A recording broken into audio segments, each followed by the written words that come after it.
Hello, this is Andrew Abraham. I'm a trend follower, and I just wanted to share some of my thoughts. One of the websites I like reading is Zero Hedge, and one of the things that caught my eye this morning was Charles Biderman of Trintabs.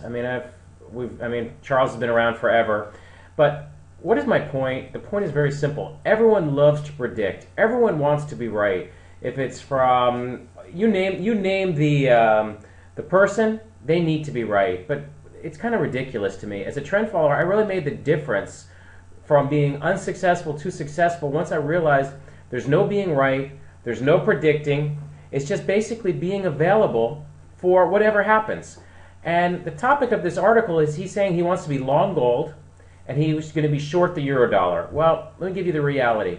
As a trend follower, I've been short the Eurodollar for, let's pull up a little chart real quick. Whoops, wrong way. And I'll show you. But it wasn't that I knew anything or predicted anything.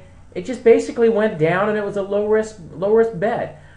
Here's the Eurodollar, and you can kind of see for yourself. Let it open. You can kind of see this nice little draw, this downtrend. And I basically took a low risk bet and was able to put on some trades. What's contrary to what Biderman is saying is that he wants to be long gold, and he's averaging down on gold. Well, one other lesson I learned as in my quest to be a successful trend follower is there's no such thing as averaging down. That's the easiest and quickest way to lose money. The reality is, I'd like to be long gold. I can look at the story and say about all this deflation and debt and all this other great stuff, and it's kind of scary. So you kind of think that you have gold and you're safe. Well, look at a gold chart. Hang on, let me go back to a gold chart here, and it's just downright ugly. It's not a positive, it's down. Who knows? Maybe it'll be a bear market fake and start shooting right back up. And the whole idea of being a trend follower is you have no opinion. I was willing to buy gold here if it took out the 1800 highs. But I'm also pretty close to doing a sell on gold. And that's really the idea of being a successful trend follower, is having no opinion, being able to follow a plan with patience and discipline, and taking low-risk bets. I'm starting to teach, and I am looking to take a select group of students to show them exactly what I do on a daily basis. And it's a journey. It's not easy trend following. It's very, very difficult. There's always going to be drawdowns. There's going to be long periods you don't make money. This year was not an overly profitable year for most trend followers. For me, I wasn't profitable trend following. Last year I was.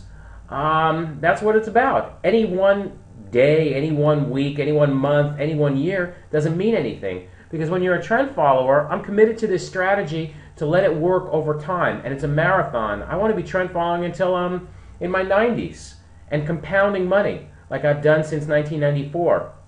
Again, you need a plan. You need a plan that's robust, that trades all markets the same, all time frames the same, with a heavy dose of risk management and money management. And the most important issues are to have the patience and discipline to let the plan work over time. And that's where people fall, because the reality is you're going to have many, many trades that don't work. Don't work means you lose money. And it's not fun losing money. But that's the reality when you trend follow. You will have losing periods. But the fact is, you just got to keep on putting on the trades, because you never know what trade is going to work. Like, I'll give you an example. Not that I know anything about cocoa, and who knows it'll even keep on working. I have no clue. But cocoa's been in a long downtrend and has been a profitable trade for me. Most trades are not profitable. Most trades, I lose a small amount of money. I don't risk more than 1% of my account on any one trade. And I have a lot of small losses. I also have a lot of small little profits. What I don't have is big losses because I put in stops. But even if I put in stops, it doesn't guarantee me from things that are gapping up or gapping down, or limit up or limit down, because that will happen and has happened.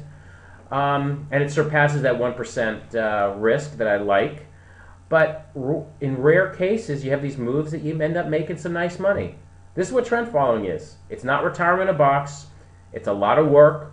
It's a lot of mental work.